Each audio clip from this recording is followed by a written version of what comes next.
हमारे नवा व्लॉग में तुम्हारा स्वागत होता है। आज से हमारा फुवारा।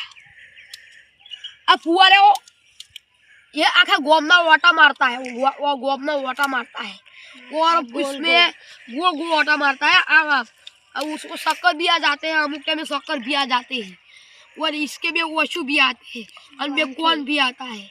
और ये देखो ये नली आती है और ये बटन आता है, बटन लीटर पाइप आती है, लीटर पाइप में बटन वाला वो बटन मारते हैं ना तो ये मरी में ऊपर पानी सड़ता, ऊपर पानी में सड़ता तो थोड़ा थोड़ा ये फंस जाता तो आखा गोद में वाटा मार देता और गोद को टाटा टाटा कर देता, गोद को टाटा टाटा कर देता, गोद को टाटा टाटा।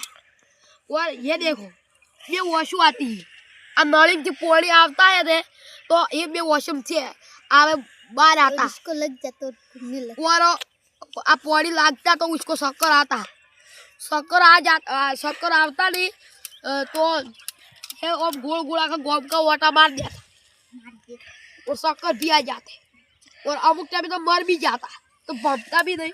ये देखो हाल इसमें पानी नहीं आता तो भपता नहीं है और चुक चुक चुक चुक चुक चुक पम भी जाता। और तुम थोड़ा पाइसन दे दो, ये थोड़ा हमारा पाइसन देता है। पाइसन तुम दो जब तुमको थोड़ा थोड़ा आता है तो तुम थोड़ा मुझे नहीं आता। हाँ तो ये देखो ये नली है, हाँ तो देखो ये फुवारा का हमें पाइसन दे दिया और अगले वीडियो में हम दूसरा पाइसन दे देंगे। तो एक बात कहूँ दूँ तो तुम सब्सक्राइब कर दो तो तुमको ऐसे ऐसे वीडियो जो है मिलेंगे। तो हाय गाइस।